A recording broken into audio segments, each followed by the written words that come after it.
Bab 4, Brunei ke arah berkerajaan sendiri. Bab ini membincangkan Perlembagaan Negara Brunei tahun 1959. Tumpuan perbincangan adalah terhadap peranan dan usaha yang telah dilakukan oleh Sultan Haji Omar Ali Saifuddin untuk mendapatkan persetujuan daripada rakyat Brunei dan kerajaan dalam mewujudkan perlembagaan tersebut.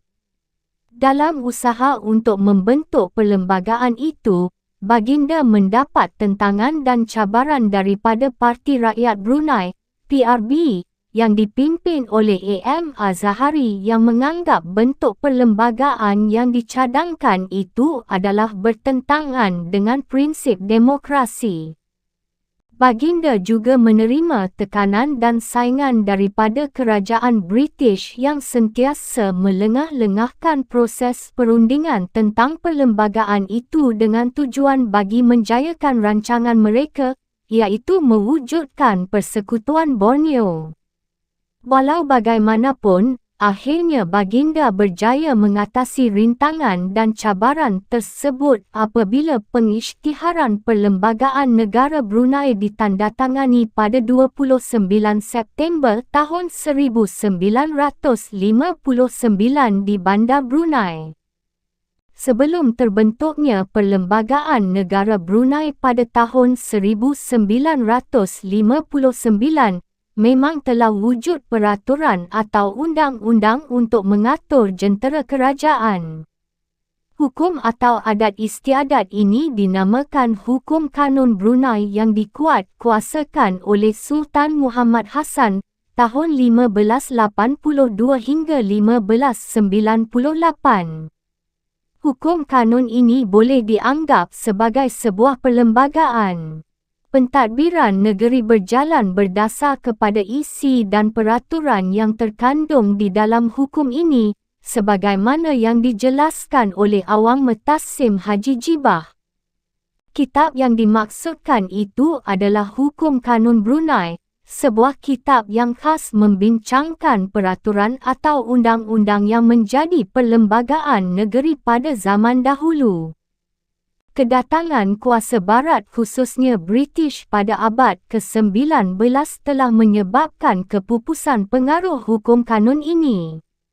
Ini jelas dengan termaktubnya perjanjian tahun 1906 antara negara Brunei dengan kerajaan British yang menjelaskan bahawa pentadbiran hal ehwal dalam dan luar negara menjadi tanggungjawab residen British kecuali agama Islam.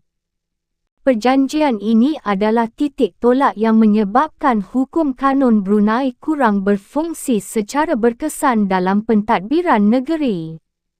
Pehin orang kaya Ragna Diraja Datuk Seri Utama Ustaz Dr. Awang Haji Muhammad Zain bin Haji Serudin menjelaskan bahawa penderitaan kedua, sikap British menghapuskan hukum Al-Kanun Brunei yang sebahagian besarnya hukum-hukum yang terkandung di dalam hukum kanun itu adalah berlandaskan ajaran-ajaran Islam. Akan tetapi, dengan adanya nasihat yang semesti dihormati dan dipatuhi, maka hukum kanun Brunei itu perlahan-lahan menuju kepupusan.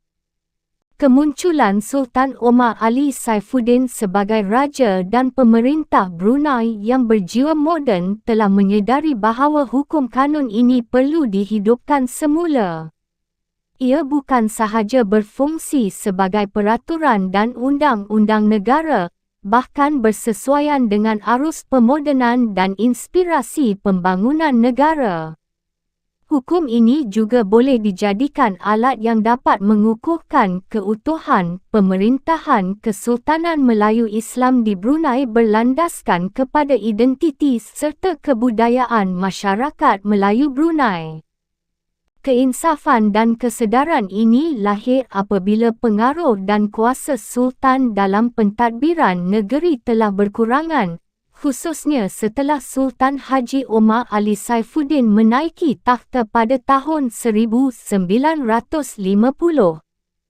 Keadaan Brunei pada zaman pemerintahan Kekanda Baginda telah memberi sedikit pengajaran bagaimana masyarakat dan rakyat Brunei sendiri seolah-olah menumpang dan meminta sedekah daripada orang lain.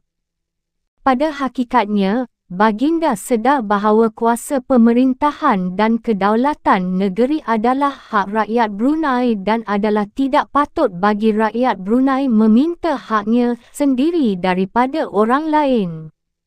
Kesedaran ini lahir adalah akibat daripada pegangan agama yang berlandaskan kepada hukum syarak, iaitu pada yang empunya hak tidak sepatutnya meminta haknya daripada British. Atas kesedaran inilah Baginda mula mengorak langkah untuk mengambil semula hak rakyat negeri ini secara berperingkat-peringkat khususnya melalui perlembagaan bertulis yang dihasratkan. Baginda telah membuat langkah yang positif terhadap pembaharuan pentadbiran negeri dalam usahanya untuk menuju ke arah kerajaan sendiri. Kesedaran ini wujud adalah atas kemahuan Baginda sendiri. Sultan Haji Omar Ali Saifuddin memang berpengalaman luas dalam pentadbiran negara Brunei sebelum ditabalkan menjadi Sultan. Sebagaimana yang telah dibincangkan, peranan penting yang Baginda laksanakan selepas beberapa tahun ditabalkan ialah usaha ke arah mewujudkan Perlembagaan Negara Brunei yang telah diisytiharkan pada 29 September tahun 1959. Profesor John Caddy mengatakan bahawa langkah pembentukan Perlembagaan Negara Brunei ini adalah titik awal pemodenan sistem politik di Brunei. Idea untuk mewujudkan perlembagaan bertulis bagi Brunei lahir daripada hasrat Baginda sendiri kerana timbul rasa tanggungjawab terhadap rakyat. Langkah ini diambil setelah Baginda mengadakan perbincangan dan bertukar-tukar pandangan dengan pegawai British di Brunei. Baginda meminta pandangan British kerana berdasarkan perjanjian 1906, Sultan dikehendaki menerima nasihat daripada residen British, seandainya nasihat tersebut mendatangkan kebaikan dan manfaat kepada negara Brunei. Bersesuaian dengan keputusan Majlis Mesyuarat Negeri yang bersidang pada 10 April tahun 1953, pada peringkat awal, Baginda telah mengumumkan secara rasmi perubahan pemerintahan Baginda dan seterusnya mengadakan perlembagaan bertulis bagi negara Brunei sebagaimana titah yang diadakan di istana pada bulan Mei tahun 1953. Dalam usaha untuk mencapai cita-citanya dan juga untuk menyahut suara rakyat Brunei, pada bulan Julai tahun 1953, sebuah jawatan kuasa yang dikenali dengan nama 7 serangkai atau Jawatan Kuasa Penasihat Perlembagaan Baru Brunei, JPPBB, telah ditubuhkan. Jawatan kuasa ini terdiri daripada 7 orang ahli, iaitu 1. Yang Amat Mulia Pengiran Maharaja Laila Muda Abdul Qahar. 2. Yang Berhormat Pengiran Haji Muhammad Saleh. 3. Yang Dimuliakan Pehin Orang Kaya di Gadong Haji Awang Muhammad Yusof. 4. Yang Mulia Pengiran Muhammad Yusof bin Pengiran Haji Abdul Rahim.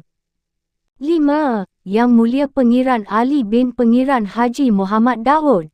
6. Yang Mulia Encik Abu Bakar bin Jambul. 7. Yang Mulia Pehin Orang Kaya Shah Bandar Haji Ahmad. Tugas utama JPPBB ialah mengumpul semua pendapat dan persoalan yang ditimbulkan oleh rakyat Brunei tentang perlembagaan yang dicadangkan. Hal ini jelas dinyatakan dalam syair Perlembagaan Negeri Brunei karya Sultan Haji Omar Ali Saifuddin III. Komiti melawat kampung daerah, berjumpa ketua dan anak buah, menerangkan maksud cadangan dicurah, Semuanya setuju tidak membantah. Semua rakyat menyambut cadangan-cadangan, bersuka hati mendengarkan rancangan, rakyat menghadapkan segala keterangan, menyokong cadangan menguat rancangan.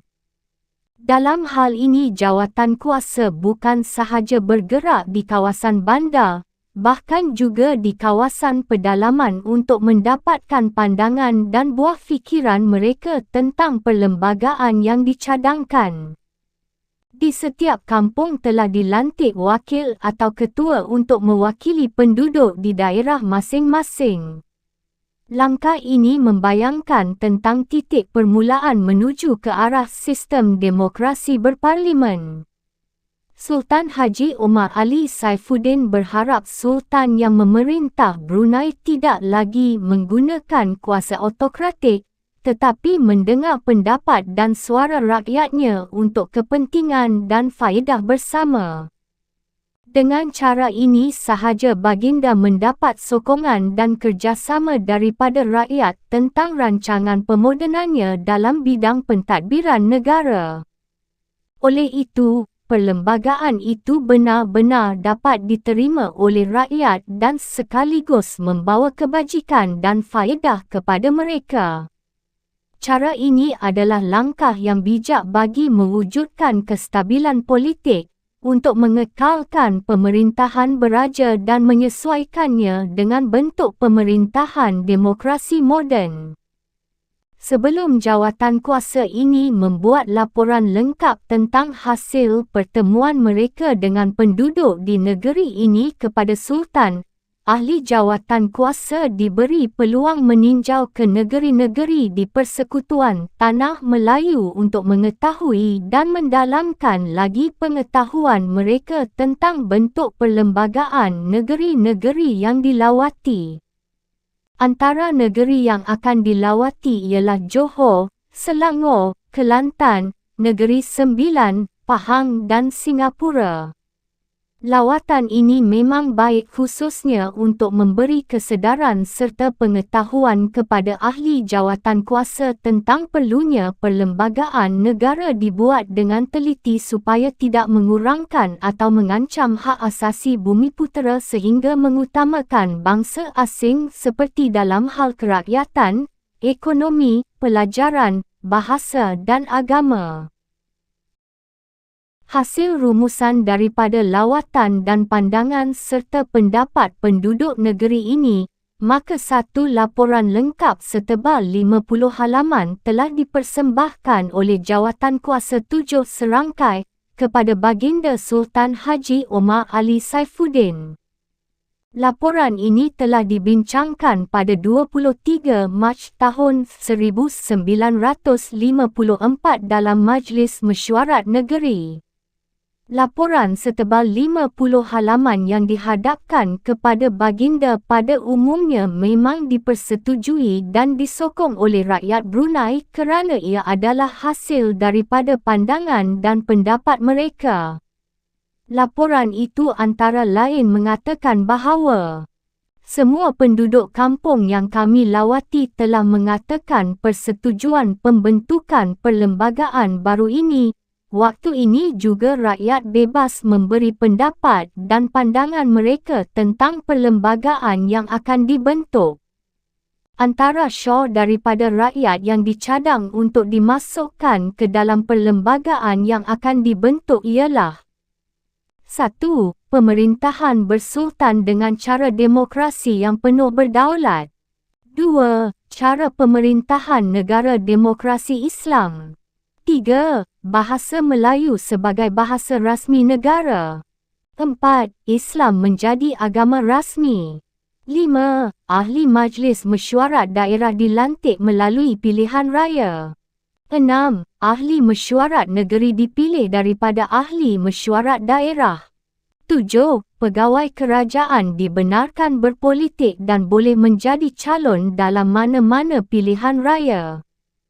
8. Mengikut Undang-Undang Perlembagaan, anak Melayu hendaklah diberikan keutamaan. 9. Perjanjian tahun 1888 per 1906 mestilah diubah dan diperbaharui. 10. Gelaran residen hendaklah diubah menjadi pegawai penasihat British. 11. Menteri Besar, Setiausaha Kerajaan, Pegawai Kewangan Negara dan Penasihat Undang-Undang hendaklah dilantik daripada orang yang beragama Islam. 12. Pegawai kerajaan diberi tambang haji. 13. Anggota keamanan mestilah orang Melayu. 14. Askar Melayu ditubuhkan. 15. Brunei Shell Petroleum (BSP) hendaklah membeli saham sebab kerajaan hanya mengenakan cukai. Setelah semuanya berjalan dengan licin, langkah awal yang diambil oleh Sultan Haji Omar Ali Saifuddin itu telah diterima dengan baik dan mendapat sambutan yang positif daripada rakyat. Langkah seterusnya untuk membentuk perlembagaan yang diambil oleh baginda ialah dengan menubuhkan secara rasmi Majlis Penasihat Daerah di setiap daerah, iaitu Brunei Muara, Tutong, Belait dan Temburong. Majlis Penasihat Daerah (MPD) diwujudkan dengan tujuan untuk memberi kesedaran kepada rakyat akan tanggungjawab dan peranan mereka terhadap pembangunan dan kemajuan negara. Selama ini tugas itu hanya berada di bahu baginda sendiri dan golongan pembesar negara, terutama dalam perancangan dan pelaksanaan dasar pembangunan negara. Majlis Penasihat Daerah di setiap daerah ini dengan rasminya telah ditubuhkan pada bulan September tahun 1954. Ahli majlis ini dipilih oleh rakyat dan juga dilantik oleh baginda. Dengan perkataan lain, setiap kampung di 4 daerah itu akan memilih wakil masing-masing untuk menganggotai Majlis Penasihat Daerah. Jumlah ahli Majlis Penasihat Daerah yang dilantik oleh Sultan Haji Omar Ali Saifuddin dan dipilih oleh rakyat boleh dilihat berdasarkan jadual yang berikut. Sumber Borneo Bulletin, 12 Jun tahun 1954. Langkah penubuhan Majlis Penasihat Daerah ini boleh dianggap sebagai asas dan petanda bagi mempercepatkan proses pembentukan perlembagaan bertulis. Secara tidak langsung, Majlis Penasihat Daerah boleh melatih dan mengajar rakyat tentang cara mentadbir negara bagi persediaan ke arah berkerajaan sendiri. Baginda sedar tentang masalah kekurangan tenaga mahir dan cekap di Brunei. Oleh itu, persediaan untuk mendapatkan latihan asas diperlukan supaya rakyat tahu tentang selok-belok pentadbiran negara. Langkah ini penting untuk membolehkan Brunei berdiri sendiri tanpa meminta bantuan daripada pihak lain. Oleh sebab Brunei kekurangan tenaga manusia, Sultan Haji Omar Ali Saifuddin tidak suka kepada perubahan secara mengejut tanpa perancangan yang teliti dan teratur. Apabila Majlis Penasihat Daerah ditubuhkan, secara tidak langsung kuasa yang dipegang oleh residen British juga dapat dikurangkan. Dasar negara tidak sahaja akan dipegang oleh residen, tetapi juga akan dikongsi bersama-sama dengan rakyat. Wakil rakyat dapat menyuarakan masalah serta cadangan mereka kepada Majlis Penasihat Daerah. Dengan perkataan lain, Majlis Penasihat Daerah bukan sahaja berfungsi untuk mewakili kerajaan menyampaikan dasarnya, tapi juga menerima dan mempertimbangkan segala aduan dan pendapat rakyat. Dalam bidang politik, Sultan Haji Omar Ali Saifuddin mempunyai falsafah yang tersendiri, iaitu baginda mahu menanamkan kepada rakyatnya asas politik yang positif sebelum berkecimpung secara menyeluruh. Tambahan lagi, tujuan baginda menanam kesedaran berpolitik dan bersiasah kepada rakyatnya adalah untuk keamanan dan keadilan sejati bagi negara ini. Dengan itu, rakyat dan penduduk dapat hidup bebas menikmati kebahagiaan dan kemakmuran apabila berkerajaan sendiri. Penglibatan rakyat dalam hal ihwal pentadbiran negara diperluaskan lagi dengan wujudnya Majlis Mesyuarat Negeri yang dianggotai oleh 18 orang. Majlis ini dipengerusikan oleh Sultan Haji Omar Ali Saifuddin sendiri. Ahli majlis terdiri daripada residen British, wakil keempat Majlis Penasihat Daerah dan ahli yang dilantik oleh baginda. Rakyat diberi peluang mengemukakan pendapat mereka secara langsung melalui wakil mereka dalam majlis ini. Sebelum ini dasar dalam hal ihwal pentadbiran negara hanya dikuasai oleh kerabat dan pembesar negara. Dengan langkah-langkah ini, pentadbiran hal ihwal dalam negeri mula diambil alih oleh baginda daripada residen British. Sebelum ini, semua Sultan Brunei yang memerintah di bawah naungan British adalah dikongkong dan dikuasai oleh residen British. Ini mungkin kerana Sultan sebelum baginda tidak menerima pendidikan moden ataupun mereka terlalu menampakkan sikap anti-British seperti Sultan Ahmad Tajuddin. Oleh itu, British menggunakan tipu muslihat mereka secara lembut bagi menghancurkan Sultan yang anti mereka. Penubuhan Majlis Mesyuarat Negeri bukan sahaja mengukuh dan menguatkan lagi kuasa dalam hal ihwal pentadbiran negeri, bahkan menguatkan sokongan dan kerjasama rakyat terhadap kepimpinan Sultan Haji Omar Ali Saifuddin. Pada keseluruhannya, terdapat 91 orang ahli penasihat di keempat buah daerah ini. 33 ahli adalah daripada rakyat sendiri. Meskipun nisbahnya adalah 1/3 daripada jumlah semua ahli majlis, pada praktiknya, jumlah ini telah mencukupi untuk rakyat Brunei menyuarakan pendapat dan pandangan mereka secara terbuka. Ahli yang dilantik oleh kerajaan di setiap daerah terdiri daripada penghulu dan ketua kampung yang memang menjadi wakil penduduk setempat. Ini bermakna bahawa kehadiran ahli wakil rakyat akan menguatkan lagi suara rakyat biasa termasuk wakil masyarakat Cina, syarikat minyak Shell Seria dan kaum-kaum yang lain. Terdapat 91 orang ahli Majlis Penasihat Daerah yang mewakili keseluruhan penduduk Brunei yang berjumlah 60,330 orang pada tahun 1954. Selaras dengan kehendak perlembagaan yang akan dibentuk, 7 ahli daripada Majlis Penasihat Daerah menganggotai Majlis Mesyuarat Negeri. Status ahli daripada Majlis Penasihat Daerah bukan sahaja sebagai pemerhati, tetapi diberi juga kebebasan untuk bersuara tentang masalah kebajikan dan hal ihwal kemasyarakatan di daerah masing-masing. Secara langsung, langkah ini membanyakkan lagi sokongan rakyat terhadap dasar yang dijalankan oleh baginda. Kehadiran perwakilan rakyat di dalam Majlis Mesyuarat Negeri adalah satu tanda penerimaan baginda untuk melengkapkan pemerintahan yang berdemokrasi penuh. Mereka bukan sahaja mewakili rakyat, tetapi juga menjadi penasihat. Majlis Penasihat Daerah dan Majlis Mesyuarat Persekutuan merupakan gelanggang tempat diadakan perbincangan dan penukaran idea untuk memperbaiki pemerintahan negara.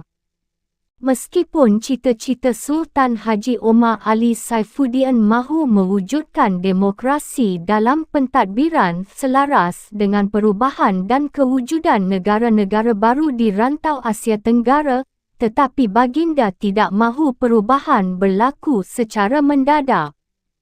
Baginda berpendapat perubahan cara ini mengakibatkan ketidakstabilan bentuk pemerintahan tradisi yang sudah diamalkan turun-temurun. Baginda juga sedar bahawa keupayaan ke arah pemodenan pentadbiran memerlukan pegawai tempatan yang berkelayakan dan berkemahiran dalam bidang tertentu.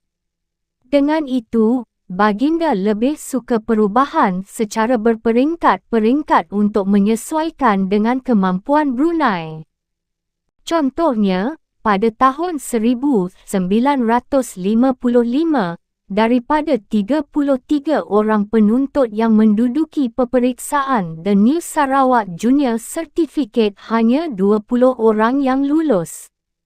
Menyedari kekurangan ini, Baginda lebih suka perubahan dalam pentadbirannya yang bercorak demokrasi terpimpin, iaitu semua kuasa pemerintahan menjadi kuasa mutlak Baginda sendiri.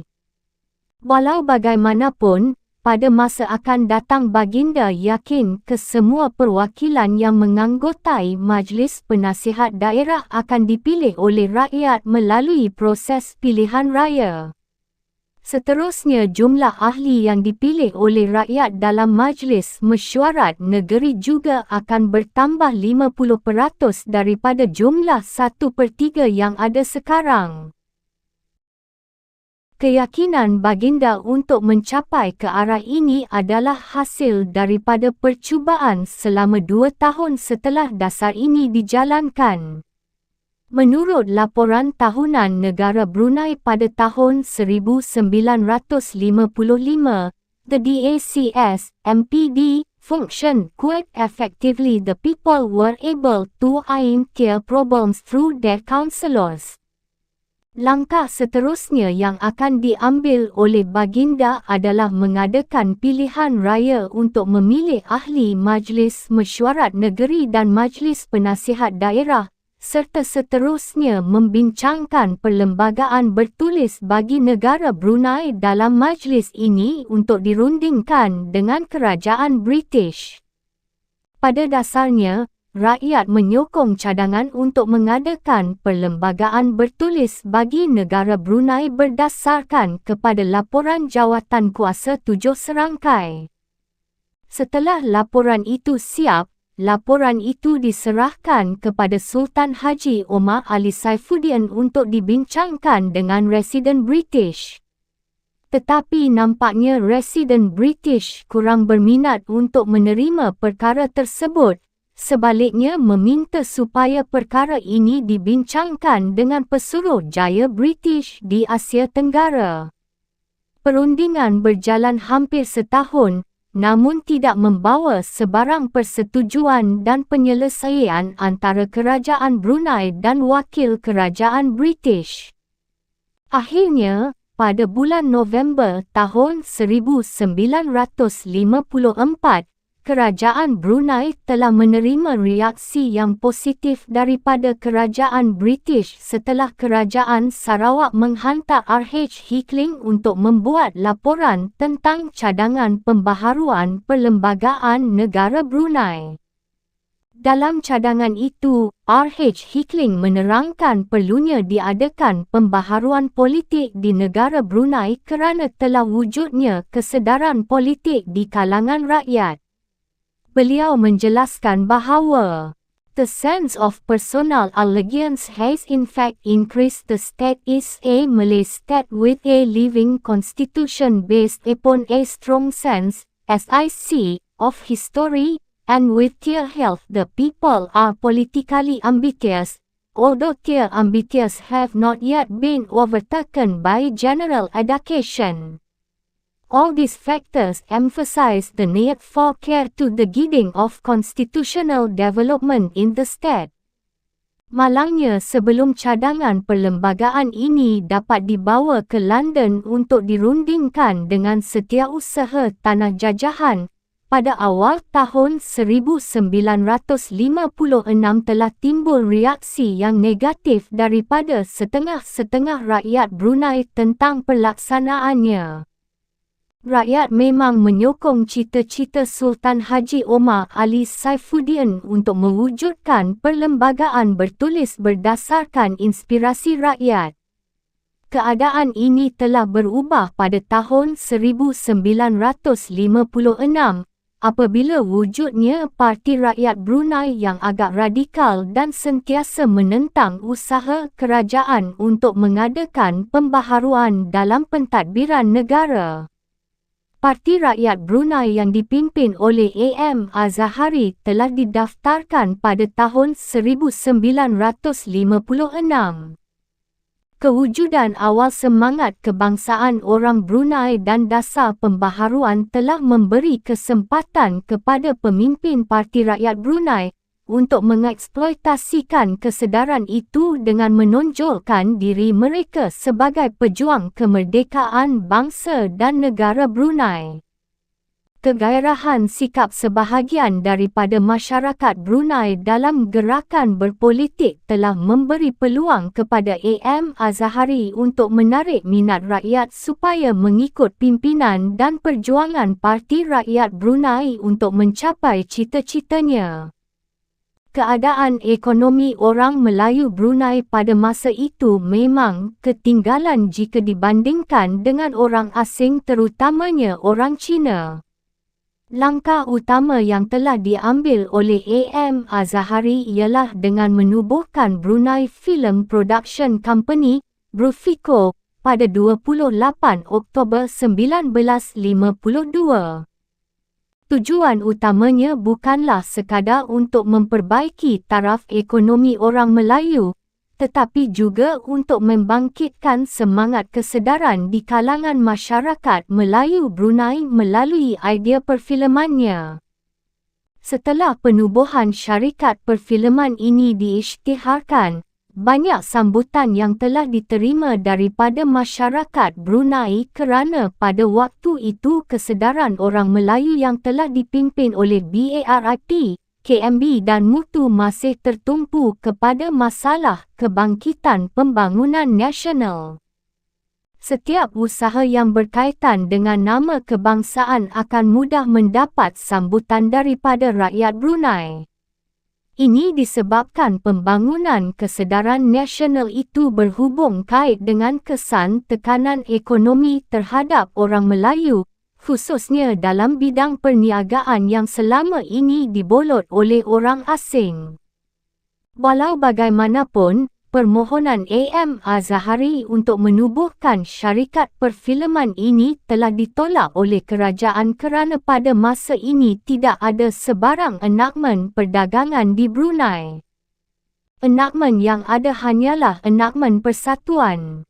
Penolakan menubuhkan syarikat perfilman oleh kerajaan ini telah diperalatkan oleh AM Azahari untuk menyemarakkan kemarahan pihak rakyat. Secara tidak langsung AM Azahari berjaya menanamkan sikap negatif rakyat terhadap pihak kerajaan Baginda dan British.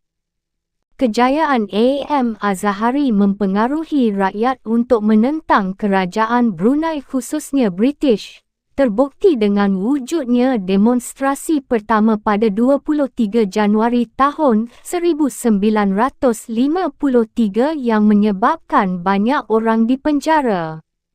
Namun begitu, AM Azahari tidak berputus asa. Oleh itu, pada bulan Januari 1953, satu perjumpaan awal telah diadakan di rumah HM Saleh bagi membincangkan penubuhan Parti Rakyat Brunei. Tujuan penubuhan parti ini antara lain ialah 1. Menentang segala bentuk penjajahan dalam bidang politik, ekonomi dan sosial. 2. Memperjuangkan kemerdekaan bagi seluruh kepulauan Melayu yang berdaulat secara perlembagaan.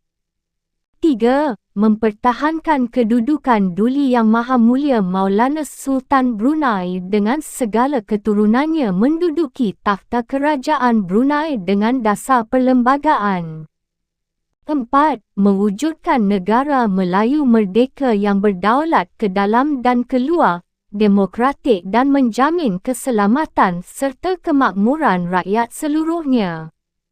Memandangkan matlamat perjuangan Parti Rakyat Brunei pada umumnya tidak bertentangan dengan kehendak kerajaan apabila ia didaftarkan, Sultan tidak menentang atau menghalang penubuhan parti ini. Parti ini bukan sahaja menyokong dan memperjuangkan kemerdekaan Brunei, malah juga mempertahankan kedudukan baginda sebagai pemerintah mutlak negara Brunei. Walau bagaimanapun, matlamat kedua parti ini terlalu umum. Oleh itu, pendaftaran Parti Rakyat Brunei tidak dapat diterima. Kerajaan mentafsirkan bahawa Parti Rakyat Brunei adalah cawangan Parti Rakyat Malaya kerana perjuangan parti ini melibatkan negeri-negeri di luar Brunei khususnya Borneo Utara, iaitu Sabah dan Sarawak. Perkara ini jelas tercatat dalam surat pendaftaran pertubuhan yang dihantar kepada Parti Rakyat Brunei. Saya tidak dapat mendaftarkan Parti Rakyat sebagai satu badan politik, disebabkan satu daripada tujuannya menjelma akan merubah perlembagaan bagi negeri-negeri selain Brunei, Sabah dan Sarawak. Jika undang-undang dasar itu akan dapat diubah tujuannya hanya tentang Brunei sahaja, maka pendaftaran akan dipertimbangkan. Pihak kerajaan khususnya Sultan Haji Omar Ali Saifuddin memang tidak setuju dengan dasar Parti Rakyat Brunei yang melibatkan negeri-negeri di luar Brunei. Sebenarnya, dasar ini memang telah wujud sebelum penubuhan Parti Rakyat Brunei. Persidangan Persekutuan Borneo pada 23 April tahun 1953 diadakan di Sarawak bertujuan untuk menyelaraskan perkara-perkara kepentingan bersama dari segi dasar dan pentadbirannya. Baginda berpendapat bahawa penyatuan ketiga-tiga wilayah British Borneo tidak banyak menguntungkan Brunei dari segi politik atau ekonomi. Kedua-dua wilayah ini juga adalah tanah jajahan British, sedangkan Brunei bertaraf naungan. Akhirnya, setelah Parti Rakyat Brunei bersetuju untuk mengubah dasarnya, pada 15 Ogos tahun 1956 barulah Parti Rakyat Brunei didaftarkan sebagai sebuah parti politik di Brunei.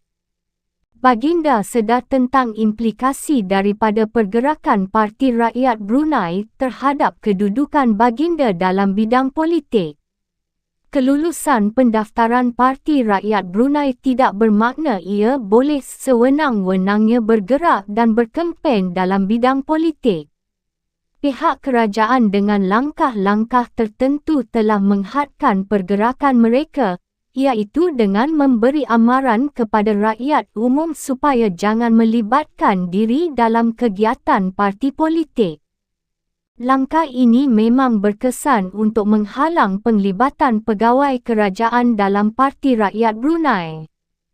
Berlainan dengan BARIP, Mutu atau Parti Rakyat Brunei, tidak mendapat sokongan atau simpati daripada golongan pembesar diraja, pembesar negara ataupun pegawai kerajaan.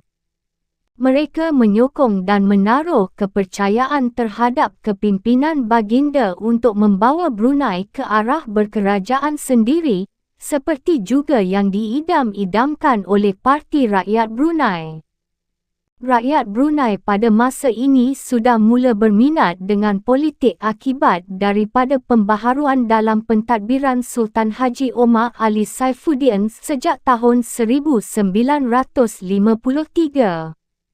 Parti Rakyat Brunei mengambil kesempatan mengapi-apikan kesedaran rakyat dengan menonjolkan parti ini sebagai parti perjuangan rakyat dan akan bertanggungjawab untuk memperbaiki taraf politik dan sosioekonomi mereka. Memandangkan keadaan sosioekonomi pada zaman pemerintahan Sultan Haji Omar Ali Saifuddin baru berkembang, Parti Rakyat Brunei telah menghasut rakyat kerana pihak kerajaan tidak memperbaiki taraf kehidupan mereka, terutamanya kehidupan di luar bandar.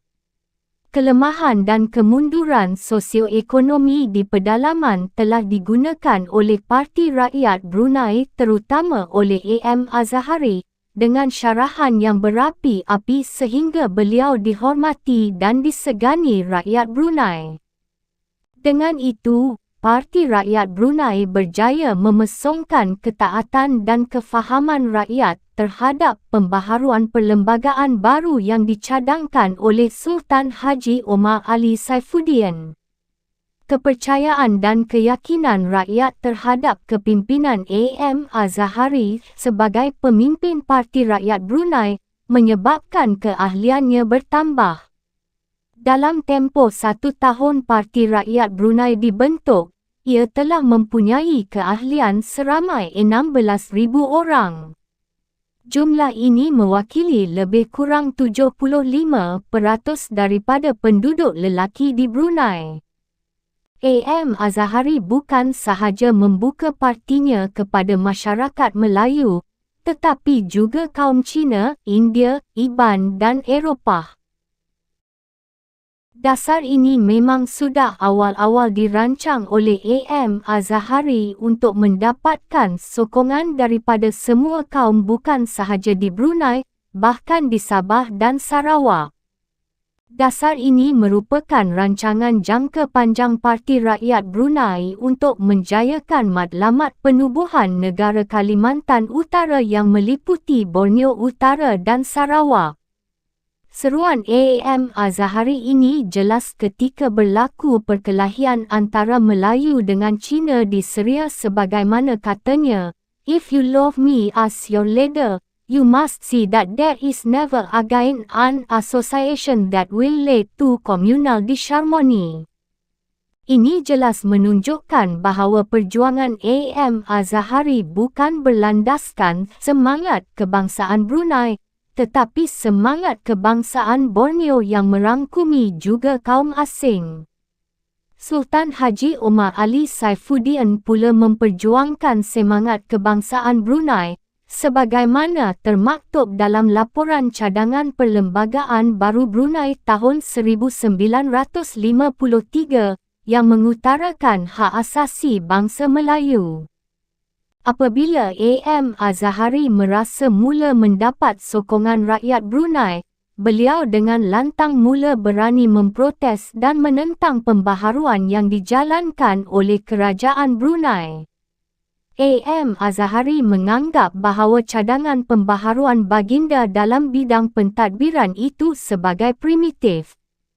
Parti Rakyat Brunei menentang perubahan yang berperingkat-peringkat, sebaliknya, menuntut kewujudan demokrasi penuh dalam pemerintahan di Brunei dan meminta 2/3 suara atau kerusi dalam Majlis Mesyuarat Negeri. Cadangan ini diminta supaya mereka boleh mencadang dan menolak sesuatu usul atau pindaan yang tidak sesuai bagi perjuangan mereka. AM Azahari juga mengusulkan kepada kerajaan baginda agar 75% daripada ahli Majlis Mesyuarat Negeri sepatutnya dipilih secara bebas dan bukan dilantik oleh Sultan. Tindakan agresif Parti Rakyat Brunei ini telah menunjukkan titik permulaan ketidakserasiannya dengan langkah yang telah diambil oleh Sultan Haji Omar Ali Saifuddin. Walau bagaimana lantang pun Parti Rakyat Brunei menentang kerajaan, baginda tetap enggan membuat perubahan yang mendadak untuk memperkenankan permintaan Parti Rakyat Brunei, kerana baginda tidak yakin untuk melepaskan tampuk pemerintahan kerajaan sepenuhnya kepada Parti Rakyat Brunei. Kepimpinan Parti Rakyat Brunei sendiri kekurangan pengalaman dan kelulusan dalam bidang pentadbiran. Ahli Parti Rakyat Brunei, khusus pemimpinnya, tidak banyak yang mempunyai taraf akademik yang tinggi, kecuali Zaini Haji Ahmad yang mempunyai kelulusan dari London School of Economics pada tahun 1958. Ahli parti ini yang lain terdiri daripada kaki tangan kerajaan dan golongan terpelajar yang jumlahnya terlalu sedikit. Meskipun Parti Rakyat Brunei menganggap dasar perubahan baginda sebagai memperolok-olokkan demokrasi, baginda terus berusaha untuk mewujudkan perlembagaan bertulis bagi Brunei. Baginda mahu Brunei mengamalkan pemerintahan demokrasi terpimpin, dengan baginda sendiri menjadi pemimpinnya dengan dibantu oleh pegawai kerajaan yang telah dilantik. Ini merupakan usaha baginda untuk tidak mengubah sepenuhnya struktur tradisi pentadbiran negara berkesultanan. Daripada titah ucapan, baginda telah menunjukkan sikap baginda yang tidak mahu melepaskan sepenuhnya kuasa pemerintahan negeri, walaupun diadakan pembaharuan untuk menuju ke arah berkerajaan sendiri. Kuasa dan pengaruh baginda dalam hal ihwal pentadbiran semakin bertambah apabila Majlis Penasihat Daerah dan Majlis Mesyuarat Negeri diletakkan di bawah kuasa baginda. Ini menunjukkan bahawa pengaruh dan kuasa baginda dalam hal ihwal pentadbiran semakin bertambah. Dalam Majlis Mesyuarat Negeri, baginda sendiri menjadi pengerusi, residen hanya menjadi ahli. Oleh itu, kemunculan Parti Rakyat Brunei dianggap boleh menggugat dan mengurangkan kuasa baginda. Kuasa pemerintahan pada masa itu sedang dalam proses peralihan daripada residen British kepada Sultan. Walau bagaimanapun, bukanlah bermakna bahawa baginda tidak mahu berkongsi kuasa dengan rakyat. Tetapi daripada titah-titah baginda sendiri, jelas bahawa baginda tidak mahu melepaskan sepenuhnya kuasa pemerintahan negeri kepada rakyat baginda, khususnya Parti Rakyat Brunei. Meskipun begitu, baginda tetap melibatkan suara rakyat dalam soal pentadbiran negara dengan mewujudkan Majlis Mesyuarat Negeri dan Majlis Penasihat Daerah. Parti Rakyat Brunei menolak perubahan yang dilaksanakan oleh Sultan, bukan sahaja disebabkan keahlian Majlis Penasihat Daerah hanya mewakili sebahagian daripada suara rakyat, tetapi juga memandangkan kebanyakan ahli yang menduduki Majlis Mesyuarat Negeri terdiri daripada pegawai kerajaan dan mereka bukan pilihan rakyat. Ini pasti menjejaskan suara rakyat dalam pemerintahan demokrasi penuh, kerana ia tidak mewakili rakyat, tetapi cuma memberi naungan politik. Parti Rakyat Brunei juga menolak Majlis Penasihat Daerah, kerana 50% daripada anggotanya dipilih oleh rakyat, dan cara pemilihannya juga bertentangan dengan prinsip demokrasi. Parti Rakyat Brunei mahu pemilihan dilaksanakan secara langsung dan bersifat undi rahsia. Pada bulan April tahun 1957, Sultan Haji Omar Ali Saifuddin telah menyusun semula Majlis Mesyuarat Negeri untuk menyahut dan meredakan ketegangan hubungan antara kerajaan dengan Parti Rakyat Brunei. Ahli Majlis Mesyuarat Negeri yang baru ini berjumlah seramai 18 orang, iaitu 4 ahli kerana jawatan, 5 ahli rasmi, dan 9 ahli tidak rasmi. Walaupun ahli yang tidak rasmi ini bukan dilantik oleh baginda, tetapi mereka kebanyakannya adalah pegawai dan kaki tangan kerajaan.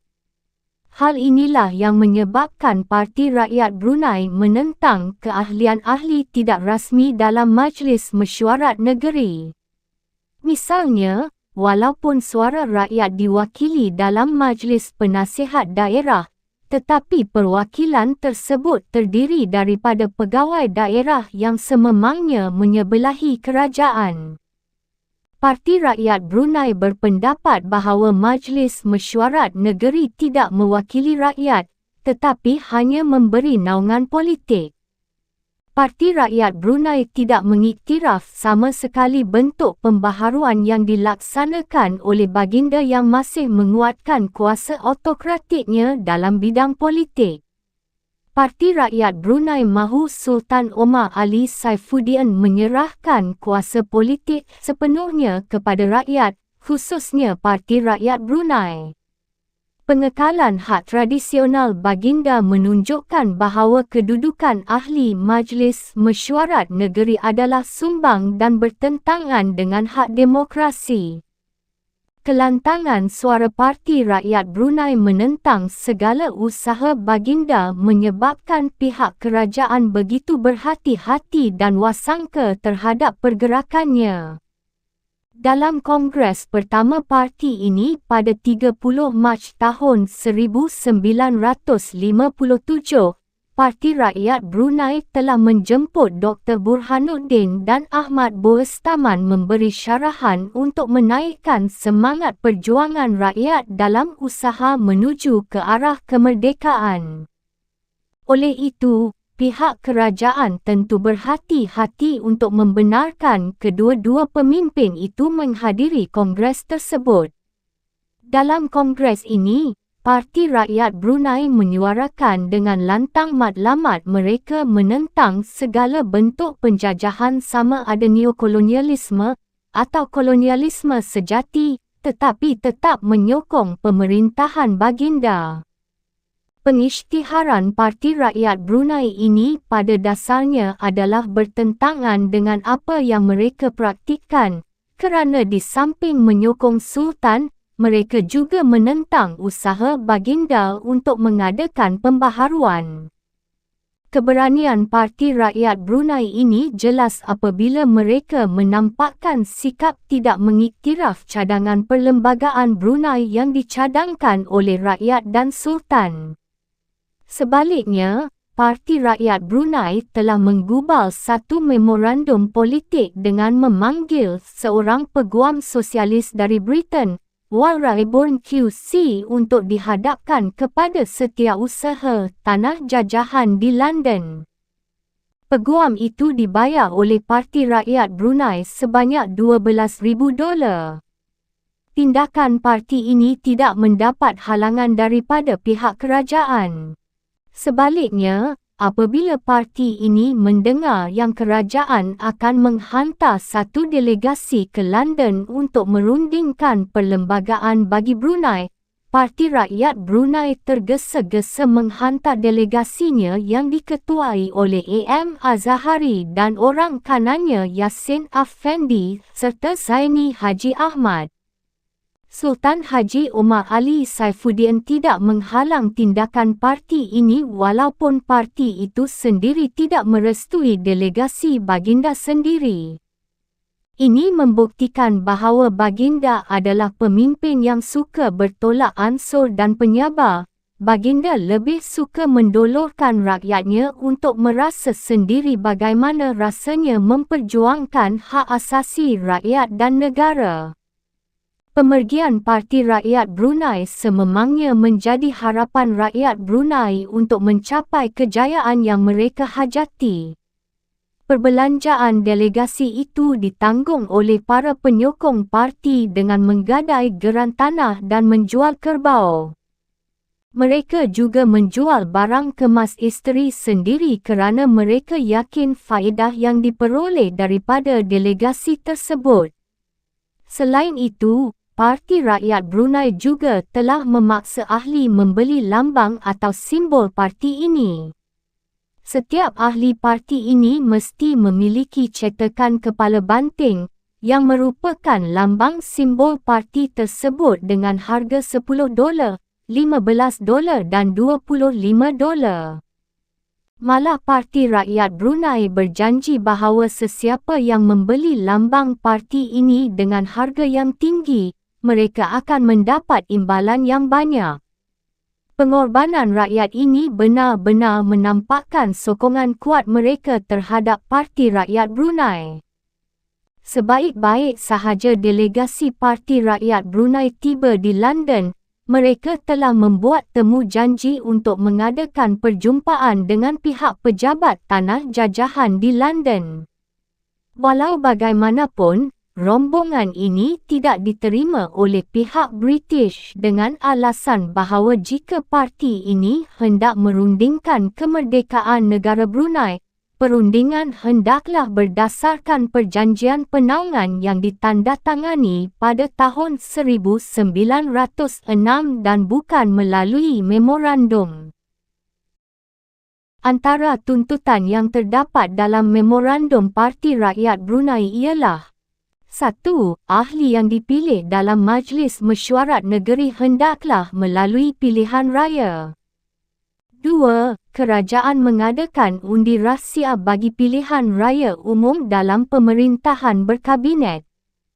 3. Sabah, Sarawak dan Brunei digabungkan menjadi Negara Persekutuan Kalimantan Utara. 4. Pemerintahan demokrasi sepenuhnya. Pihak British juga tidak dapat menerima delegasi Parti Rakyat Brunei kerana segala tuntutan hendaklah dirundingkan dan dihadapkan terlebih dahulu kepada Sultan. Pihak British menerangkan, from the outset of the discussions it was made clear to the deputation that the parts' request must be addressed to the Sultan and not to Secretary of State.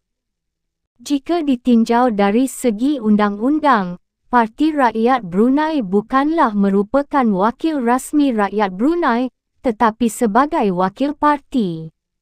Ini bermakna bahawa penolakan British terhadap permintaan delegasi Parti Rakyat Brunei memang tepat, kerana British memang menghormati dan menyokong kepimpinan Sultan Haji Omar Ali Saifuddin sebagai pemerintah negara Brunei. Memang tidak dinafikan bahawa dari segi undang-undang pemerintahan mutlak, kuasa pemerintah negara Brunei adalah di tangan Sultan. Satu hal yang aneh tentang delegasi Parti Rakyat Brunei ialah ketika berada di London, mereka juga menghadap Sultan Haji Omar Ali Saifuddin di Grosvenor House, London. Semasa majlis menghadap tersebut, mereka langsung tidak menyentuh tentang tujuan mereka ke London. Oleh itu, delegasi Parti Rakyat Brunei kembali ke Brunei tanpa sebarang kejayaan. Apabila ahli Parti Rakyat Brunei bertanyakan tentang hasil perundingan tersebut, wakil delegasi hanya mengatakan bahawa mereka tidak puas hati terhadap pihak British kerana tidak melayan tuntutan mereka.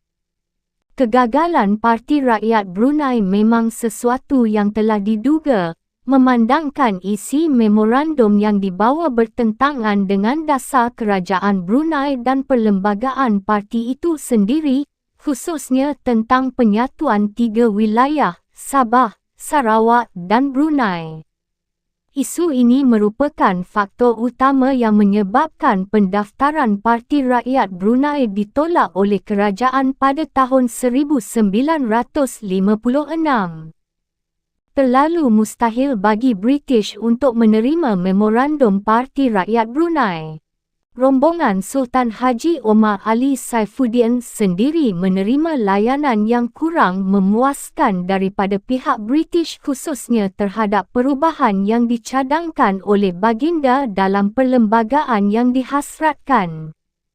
Oleh itu, adalah mustahil bagi Parti Rakyat Brunei untuk mendapat persetujuan kerajaan British tentang cadangan perlembagaan yang mereka kemukakan kerana pada zahirnya mereka tidak mempunyai kuasa politik di Brunei. Pembaharuan perlembagaan baru Brunei sebenarnya sedang dibentuk oleh kerajaan baginda sendiri sejak daripada pengumuman baginda dalam majlis santapan di Istana Darul Hana pada tahun 1953. Kegagalan Parti Rakyat Brunei ini telah menghilangkan kepercayaan rakyat Brunei terhadap kewibawaan pemimpin mereka. Rakyat Brunei merasa tertipu dengan janji-janji palsu pemimpin parti ini. Sebelum delegasi perlembagaan parti ini bertolak ke London, banyak ahli Parti Rakyat Brunei yang berkorban harta, wang ringgit dan sebagainya untuk membiayai perbelanjaan delegasi ini ke London. Mereka sangat mempercayai perjuangan parti ini pada masa itu. AM Azahari sendiri enggan mengulas hasil keputusan perundingan antara delegasi parti dengan kerajaan British. Mereka mengatakan bahawa keputusan hasil lawatan itu sebagai sesuatu yang rahsia. Ketidakpercayaan rakyat juga berpunca daripada tindak tanduk pemimpin Parti Rakyat Brunei sendiri yang telah menjatuhkan imej mereka sebagai bakal pemimpin yang berwibawa. Misalnya, terdapat beberapa peristiwa yang negatif berlaku selepas delegasi ini ke London pada tahun 1957. Pertama, H.M. Saleh telah didenda oleh mahkamah kerana gagal membuat laporan kewangan parti pada pendaftar pertubuhan. Kedua, perbezaan pendapat antara H.M. Saleh, Ketua 2, dengan Azahari terutama tentang masalah kepimpinan AM Azahari yang telah menyeleweng daripada matlamat asal perjuangan parti. Selain itu, AM Azahari juga telah cuba beberapa kali meletak jawatan sebagai yang di-Pertua Parti. Hal ini juga berlaku pada cawangan parti di Kuala Belait, iaitu Abu Hanafiah bin OK bujang kerana perbezaan pendapat dengan ketiga-tiga pemimpin parti di daerah ini. Ketika AM Azahari berada di Singapura, beliau telah membuat kenyataan yang tidak benar dalam surat khabar dengan mengatakan bahawa partinya telah berjaya membantu mengatasi masalah buta huruf. Kenyataan ini telah ditentang oleh surat khabar tempatan sebagai suatu kenyataan palsu. Perkara ini memang benar kerana tidak ada kelas buta huruf di Brunei, walaupun parti ini telah mewujudkan sebuah badan kewangan untuk mendapatkan derma daripada orang ramai untuk membasmi masalah buta huruf. Oleh itu, selepas delegasi parti ke London, kedudukan parti ini tidak begitu meyakinkan masyarakat Brunei. Walau bagaimanapun, pada tahun 1961, kedudukan parti bersemarak dan aktif semula apabila Tunku Abdul Rahman, Perdana Menteri Persekutuan Tanah Melayu memperkenalkan rancangan Persekutuan Malaysia. Kegagalan delegasi Parti Rakyat Brunei tidak bermakna bahawa kerajaan British tidak mahu menerima langsung delegasi perlembagaan. Pada dasarnya, kerajaan British menerima dasar pembaharuan yang diperkenalkan oleh Baginda Sultan sebelum tahun 1957.